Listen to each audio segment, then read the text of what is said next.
Cash and Coffee. Brought to you by the Radar Free Press. I'm Kayla Tenboer-Sipes. And I am Nathan Stahr. And so, Kayla, this time I want to talk to you a little bit about how to go about saving for whether Christmas will be coming up soon, whether you're looking at, buying gifts for your kids, or whether you're looking to take a Christmas vacation, something along that line. What's the best way to kind of work towards that? Yeah. So if you have a bill that you know is going to be coming up in the future that you can't cash flow in 1 month, you're going to want to create a sinking fund for that event or Christmas vacation, a car, anything really that's a big lump of money. So you're going to look at how much you need. So say you want you need $3,000 for vacation, and you have 10 months to save for that vacation. You're going to take that $3,000 and you're going to divide it by the 10 months. And that means you need to save $300 per month to have enough in that savings account for when you have to pay that $3,000 bill. So that's how you create a sinking fund. So now this would be above and beyond, more of, obviously if you're looking at paying down debt, things along that line, this stuff is not going to be like your main focus to like look at a sinking fund. Because really your main goal should be to pay off those major debts that you've got. Yeah. So is there like a certain time frame, like, I'm almost done with my, I'm getting close to the end of my debt, and, I can sneak by throwing this money over here instead of paying off that debt. I mean, is that a good idea, bad idea, something you recommend or not? It's about being aware of what's coming up in the future. If you know you're gonna have to pay the car insurance, if you're not paying it monthly, some insurance companies, you can get a discount if you pay it in every 6 months or a year.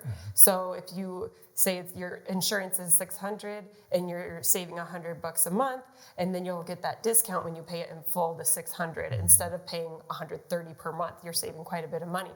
So anything that's in the future that you know of, you're going to use that sinking fund method. The paying off the debt, you definitely want to pay your minimums and stuff and get that debt paid off. But if there's something you know is going to come up, maybe you have a surgery or some medical that you have to pay for, that's coming. We want to be financially set for when that bill comes in. So you're going to prioritize that and put that in your budget every month. Yeah. So this obviously doesn't qualify under the emergency. No, it is not. I can pull that emergency fund money. No. This is more for things that that are coming up. Yep, it's expected. Something that you can kind of work towards instead of just waiting to the last minute. And kind of. And then you'd have to dip into savings and you weren't expecting, and then that is kind of an emergency but if you know what's coming, come on, be honest with yourself, set aside that money, be prepared, and then you won't worry about paying that bill because you knew you went to the hospital, you're going to get a bill. Just put that money aside every month, and then a big thing is pet expenses. That's a lot of people forget about pet expenses. Your dog is going to get hurt at some point. You're going to have to pay the vet some money. So every month, just put aside $30 for the next time your dog eats shots, eats the tinsel off the tree, exactly. or has to go in for vaccinations and stuff like that. Yeah, those are coming up. So just set aside a little money in your pet sinking fund, your vacation sinking fund, and do it all year for Christmas. Christmas is going to happen in December. So if you want to spend $30 per person, multiply that by 20 people, and then divide it by 12, just save that much up every month. And you can put it in a bank account, a savings account in your bank, and just kind of have that like labeled as Christmas, or you can just take that much money out and put it in an envelope in a jar at home, and that will be your little Christmas jar of your sinking fund, and then you'll have that cash ready to go when it's time to spend the money. So it sounds like the best thing to do would be to pick a point in time in the year to say, okay, what are we going to see in the next year? Yeah. What are our goals of what we want to accomplish? Do we want to go on a vacation? Do we want to upgrade our car? Things along that line, so that way it's you can still look at 6 months ahead, but it's really best to kind of look at that year long if you can, so that way you can say, because you know Christmas is going to come around. Yeah. You know, so you know if you've got kids and you want to be able to buy them gifts. Oh, and you know figure their out what you birthday wanna party's spend. going to come around every year too. So that's another one that I'm getting ready for right now that honestly I kind of forgot about.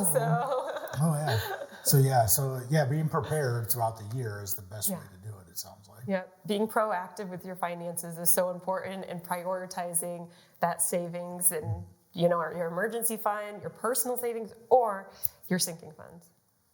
Wow, that's a good idea. It's not just a paycheck to paycheck. It's, you know, year to year is what you really need to budget for. Yeah, and one other big thing is taxes too. You know, if you have your house paid off, you're not escrow. You know, every year, you know you're going to have to pay taxes 2 times a year, instead of it coming in the mail and you go like, oh my gosh, I forgot. You know, be prepared. Be whatever amount of taxes, divide it by those 6 months, and then put aside that money every month. So when your tax bill comes, you have the cash ready to go. Oh yeah, and if you save just a little bit more and you've got a little extra money when those come up, then you've got money to put into different areas. Yeah, like going on a date. Yeah, exactly.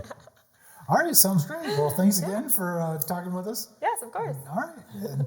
And we also want to thank our production crew, is also along with our viewers. And the Radar Free Press is free, so we do rely on likes, subscriptions, shares, and comments. So if you'd like to see more videos like this, tune in to TheRadar.Online.